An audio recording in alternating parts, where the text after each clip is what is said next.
everyone, this is Pete, and welcome back to Atari ST A to Z, a series of short playthroughs of Atari ST games, some which I grew up with and some which are new to me.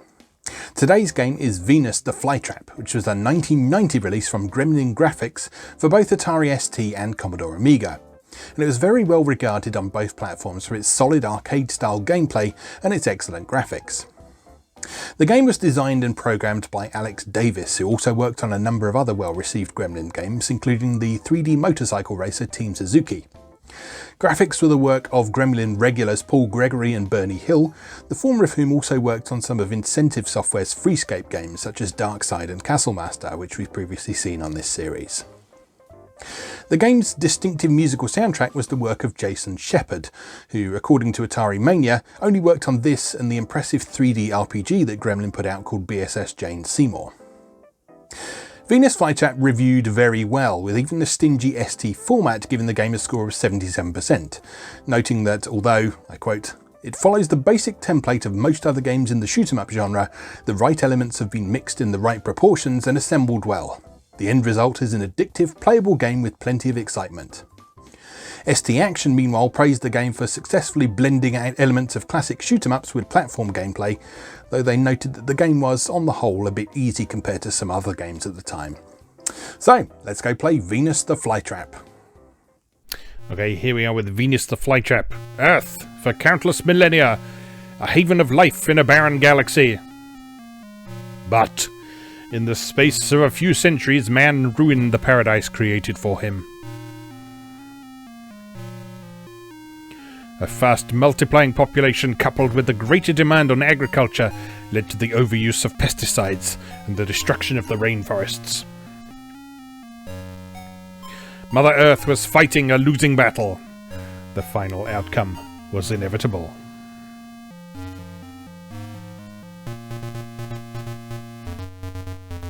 In an attempt to correct the ecological balance, a group of scientists created a race of cybernetic insects. See, you had me up until that point. But an error in their genetic makeup caused them to go insane. See, this is what always happens. Killing any living creature they found and wiping out the remains of the Earth's devastated forests. Silly, silly scientists. Something had to be done. And that something is a brief loading break. And because we're playing from a pirate copy here, you will get the flickery graphic effects. I do apologise for that. But anyway, here we are with Venus the Flytrap from Gremlin Graphics. This is not a game that I have played before, but it is one that I always wanted to play back in the day because I remember seeing good reviews for it and thinking the graphics look cool. And I would have been all about this title screen here because I loved it when games pretended to be arcade machines. So in this one you actually have to insert a credit by pushing on the joystick. You push up on the joystick to add a credit, and then you press fire to begin. And then you are into the game. The Forbidden Forest Area 1. Get ready, player 1. Alright, so this game is a platform shoot-'em-up in which you control...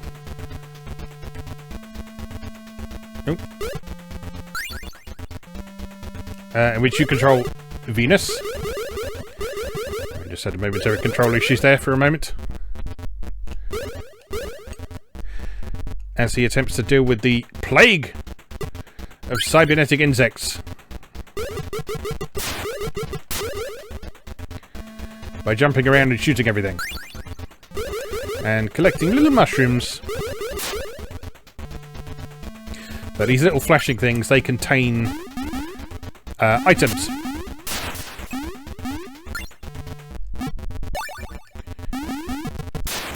And you see down at the bottom of the screen, there's a sort of vaguely Gradius-esque power-up system. It doesn't work quite the same as Gradius. It just looks a bit similar to how Gradius presents itself. Oops, that's reversed controls.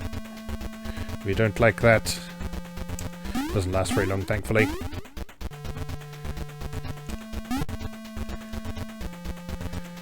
And that is ammunition. Yeah, I believe there's a way of... Yeah, there you are. You can switch back and forth between the different types of shots when you've collected all of them. Although Why you would want to, I'm not sure, because they all do seem to be quite a bit better than each other.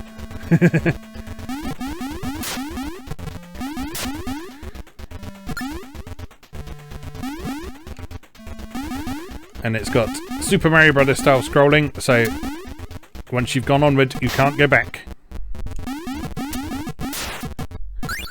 So make sure you've nabbed all the power-ups and bonus items that you want before you move on.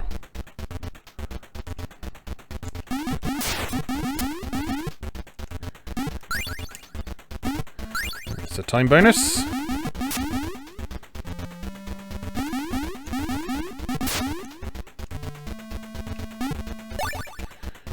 And that's basically how this game works. You just work your way through a series of increasingly challenging levels,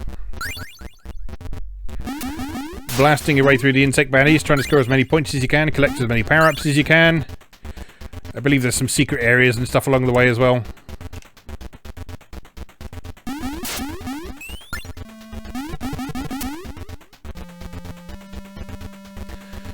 Alright, first area done. Time bonus. And then onward to the next area of the Forbidden Forest.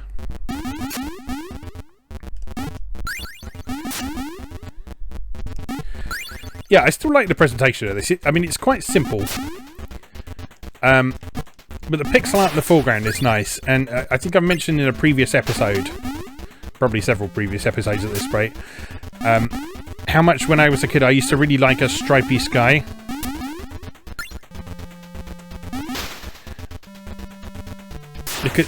Because for me that was a means of a game making itself look as if it was more impressive than it actually was, if that makes sense. In the case of Atari ST games like this, it was a means of making it look like there were more colours on the screen than the ST could typically handle. And you'll also notice in the case of this game, there's a bit of nice parallaxing going on as well. So that when you move up and down, the background moves at a slightly different rate to the foreground. It just gives the whole thing a nice sense of depth, which was often missing on Atari ST games because of how much the platform typically struggled with scrolling. Uh-oh. Shouldn't have picked that up.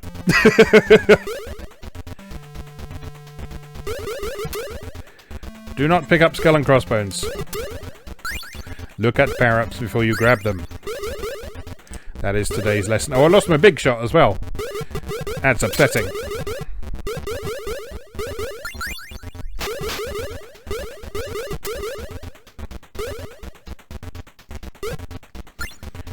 Not to worry. There it is again.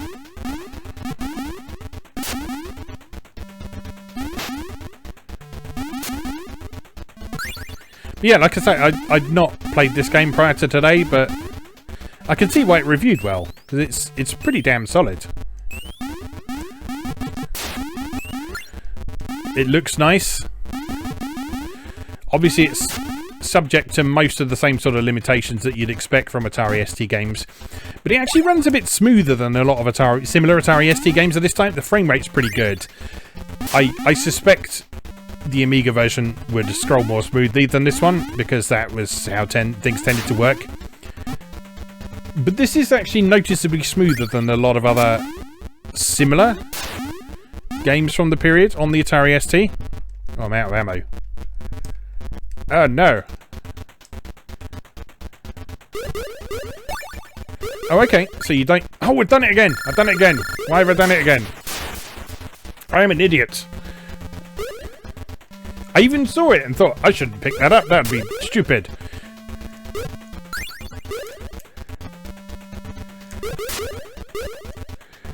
Okay, so your ammo counter only counts for your special weapons. You can always use your normal shot. That's good.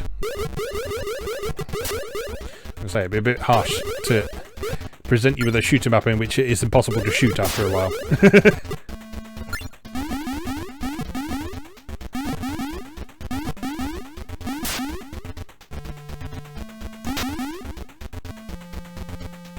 Move.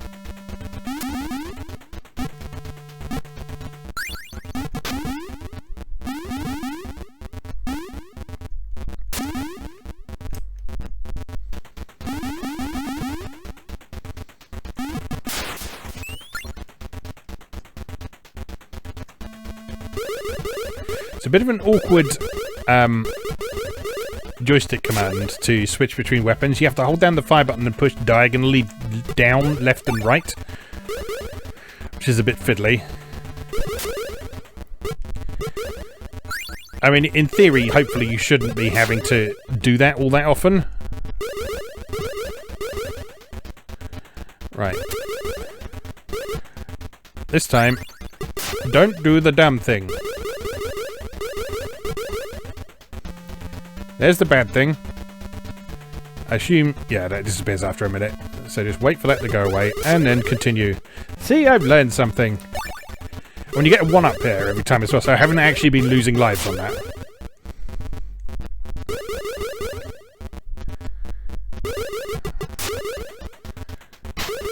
Ow.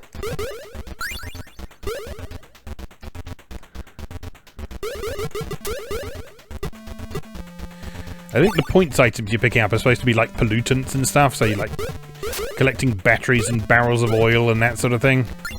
That's a shield, which is nice.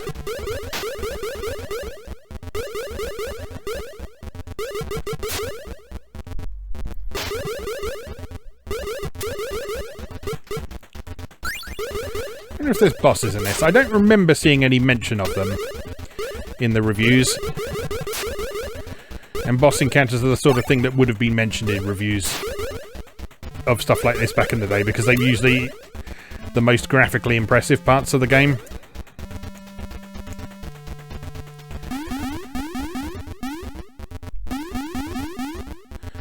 Could really do with a health pickup right about now.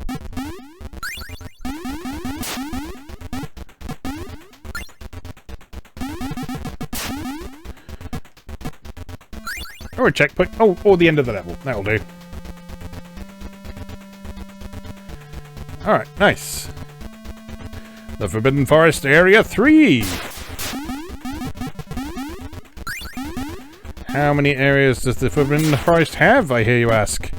And the answer is, I don't know, because I've never got this far before.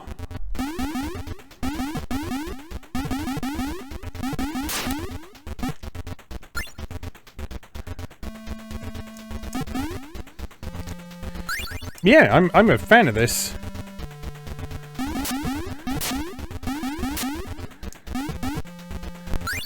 It's always nice when you come back to a game that you never got the chance to play back in the day, and you discover it was actually good, and that if you had picked it up back in the day, you would have enjoyed it. I would have been pleased with this. I would have been very pleased with this, actually. Oh, hello. Oh, they have at least done you the courtesy of inverting the jump control. So while you're upside down, you push down to jump.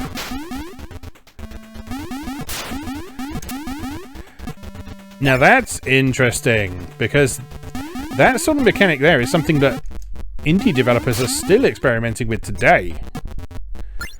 You get the odd indie puzzle platformer that has gravity shifting mechanics.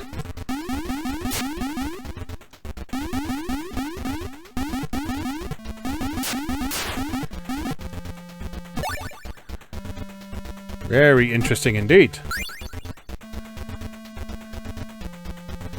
Is that death down there? It is death down there. Oh no! See, it's death down there.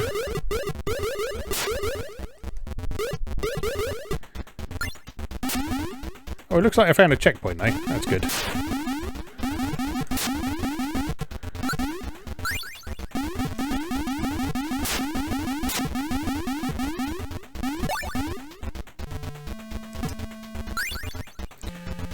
Alright, so careful leap over there, shoot the plant, don't fall off the side, jump over there.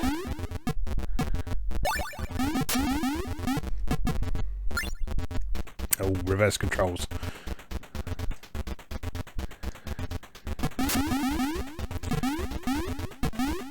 Yeah, for me, this is a really good example of what 16-bit Gremlin Graphics was all about.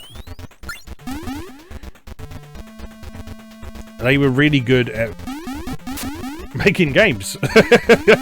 This sounds stupid, I know, but no, Gremlin were a very well-regarded developer and publisher with good reason for a long time.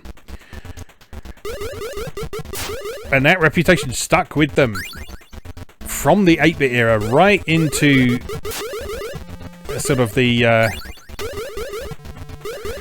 what would you call it? I guess the early days of the modern PC gaming era.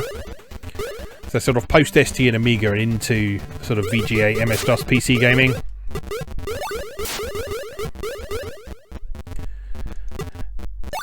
It's one of those companies that it was quite sad to lose, but at the same time, a lot of Gremlin's spirit still lives on in the industry. So a lot of people who were at Gremlin originally ended up at Sumo Digital.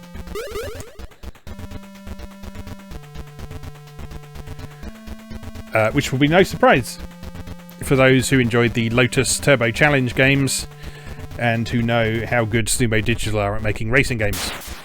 Forbidden Forest Area 4. Okay, is this going to be one of those games where you're stuck in one zone for ages and ages?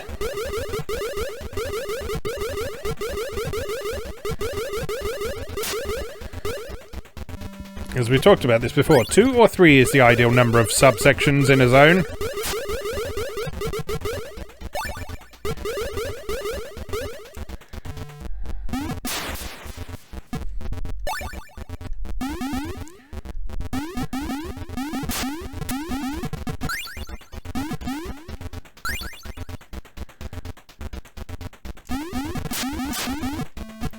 Yeah, some really interesting, fun and creative things going on in this game. In terms of the level design and the power-ups and the way the enemies work.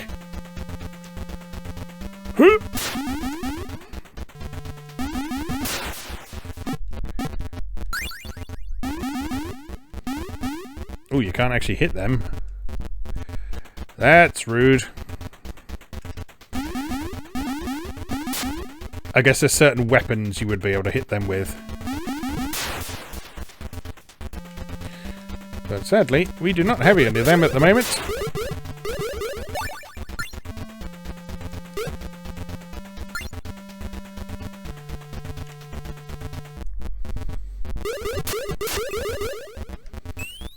Oh, Mr. Health. Dang it!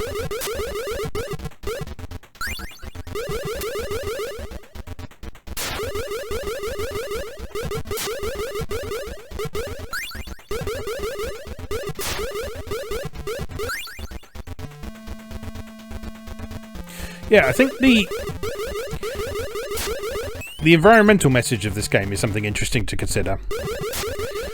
Because it would have been around sort of the early 90s or so that people were becoming really conscious of things like climate change and that kind of thing. And just like a lot of 80s games explored societal trends at the time and things that people were worried about and scared of, most notably the prospect of nuclear war. In the 90s, we got a fair few games about the environment.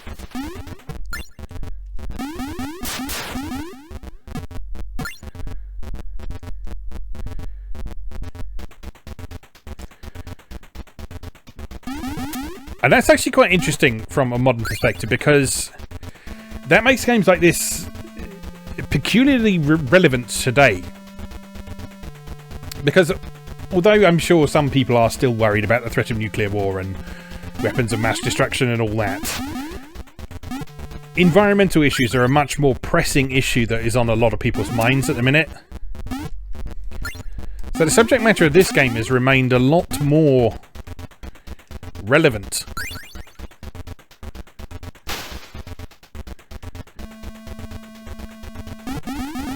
But at the same time, it's a good example of how to do it well, because it's not bashing you over the head with it or anything like that. It's not saying, oh, you must believe this, you must be an activist, you must get involved with this. No, it's a game about a robotic fly monster shooting things.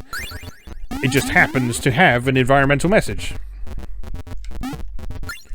Which is cool. That's always how I would rather games did things.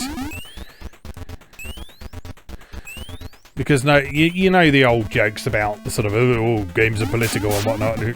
I prefer apolitical games like Metal Gear Solid and Bioshock and that sort of thing. But no, you know, there's a difference between games with overt political themes and games that are sort sort of really trying to hammer home a message and not doing an amazing job of it.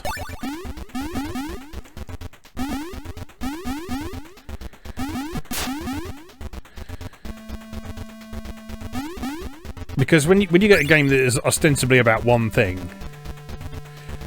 and partway through it starts lecturing you on something that you didn't sign up for. I mean, sometimes that can be effective, sometimes it can get you thinking and going, oh, I never thought of that. But at other times it can be like, just leave me alone.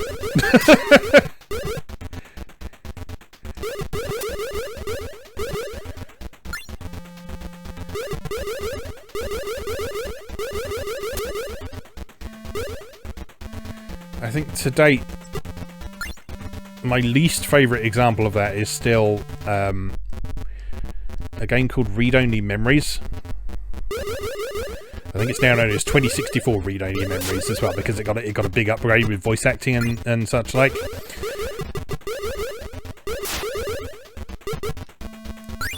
On paper, that game is great because it's got gorgeous pixel art. It's sort of heavily inspired by Hideo Kojima's Snatcher. It's a sort of cyberpunk adventure game. But all throughout it, it's sort of blasting you with late 2010s, early 2020s socio-political commentary. And yes, some of those things would be relevant in a cyberpunk future, but the way that they are discussed in that game is just so obtrusive and immersion breaking that it made that game not enjoyable for me, which I found really interesting because the game VA11 Hall A is technically a spin-off of Read Only Memories, and it tackles a lot of the same things, but it does it in a much less obnoxious way and is a much, much better game as a result. I found that fascinating because there's a lot of subject matter in common. The Frozen Wastes access code is mantids. Yeah, there's a ooh, shoot 'em up with parallax scrolling. Look at that.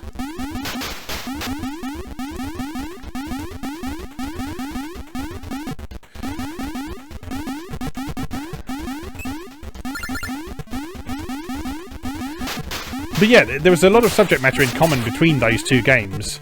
The only difference was in how they approached and communicated that subject matter to the player. And VA11 Hall A just did it so much better in every possible way that I count that game among my favourite games of all time. And Read Only Memories is something I never want to play ever again.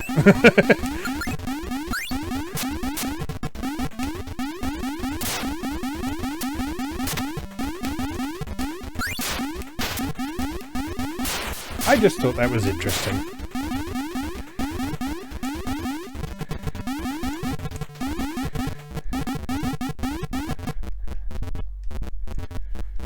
Nice! I'm impressed with this. For a variety of reasons. We got a new world now, I guess. The Frozen Wastes Area 1. We got new music as well.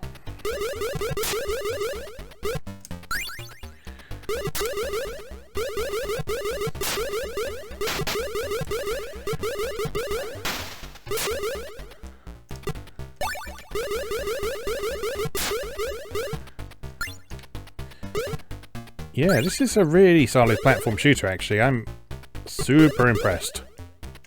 Good job, Gremlin. Not that I ever doubted you. I don't think there's many Gremlin games I've played that I've been disappointed in any way. I mean, I haven't played their sports games that I probably wouldn't enjoy. Like I suspect I probably wouldn't enjoy Actress Soccer all that much. But I mean, Actress Soccer was a competent football game. And actually, given some of my experiences on Atari ST A Flashback in particular with sports games, I'm actually moderately interested to return to some sports games from over the ages and see how I get on with them. I've no desire to play like today's sports games because I think one, they're much too complicated, and two, they're riddled with microtransactions. And between those things, that is enough to put me off them completely. But like, I've developed quite an interest in looking into things like sort of 16-bit and PlayStation era sports games recently. I haven't actually got around to trying any as yet, but it is something that is on my list for consideration. Let's put it that way. Oh, the three-way shot consumes 3 bits of ammunition at once, which, you know, makes sense. Oh no!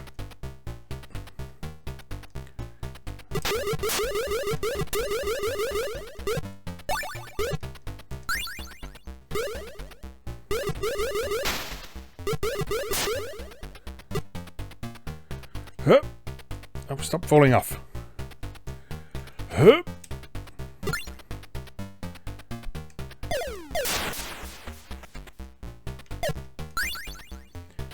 Right, and hup! Hup!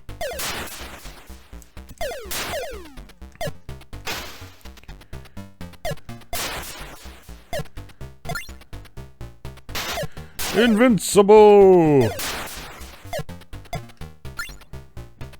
Uh-oh. Reverse controls. Gotta love them.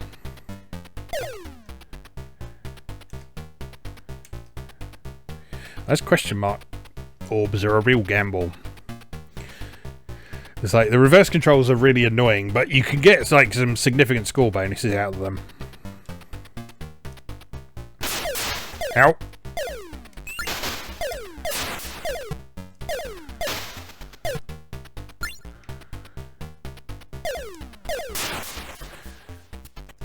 I guess that's why they call them question mark blocks.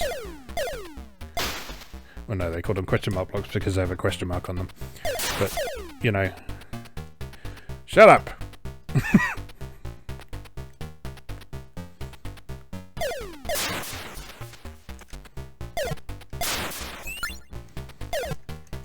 Oh, no, no, no, no, no. No skull and crossbones for me, thank you very much.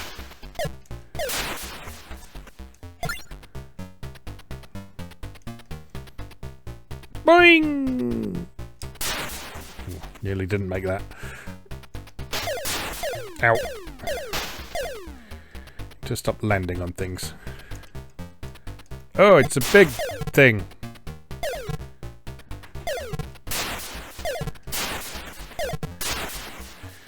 And it's a sprite they made just by doubling the pixel size of everything. Which is something I always find incredibly charming. Because it makes me think of, like, hardware sprite scaling. Uh-oh. Oh no! Oh, that's mean.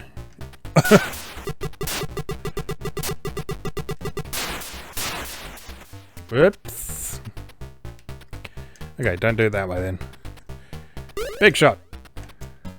No, big shot. There we go.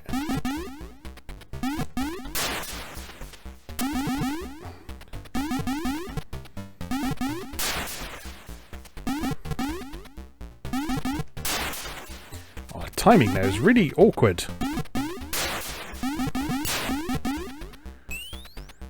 Give me the health. I can't reach the health. Oh, it's not fair. One up. I'll take it.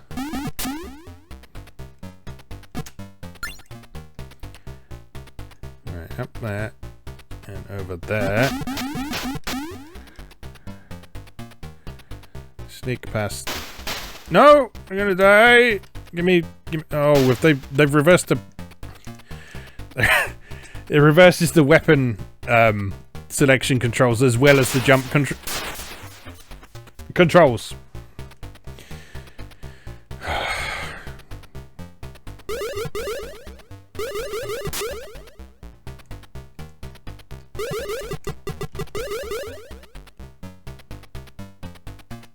It's not going brilliantly.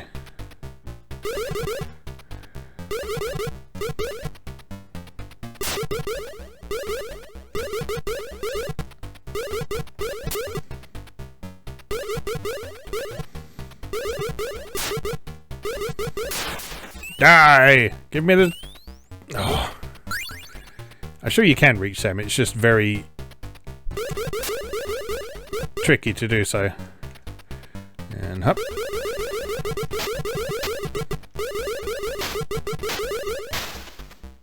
Don't you shoot at me.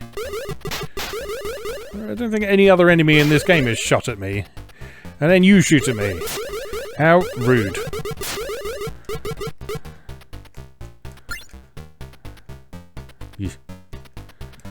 Not a good time for reverse controls.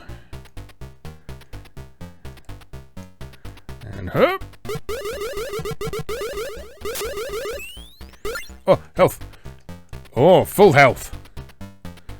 Nice.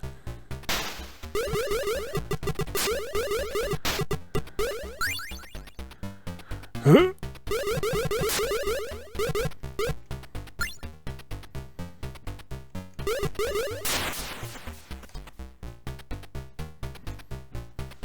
Nice. We're doing all right.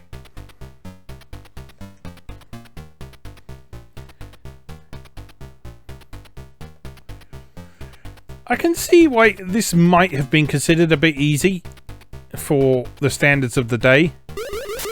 Particularly when you compare it to sort of its contemporaries in the arcades and so on. But this actually feels pitched quite nicely from a modern perspective. It's offering a bit of challenge and some opportunity for failure without being overly discouraging. Which I find is part of the problem when returning to arcade games in particular, is a lot of them are so... a lot of them are so difficult that it's kind of difficult to want to spend time with them because you get so discouraged so early on.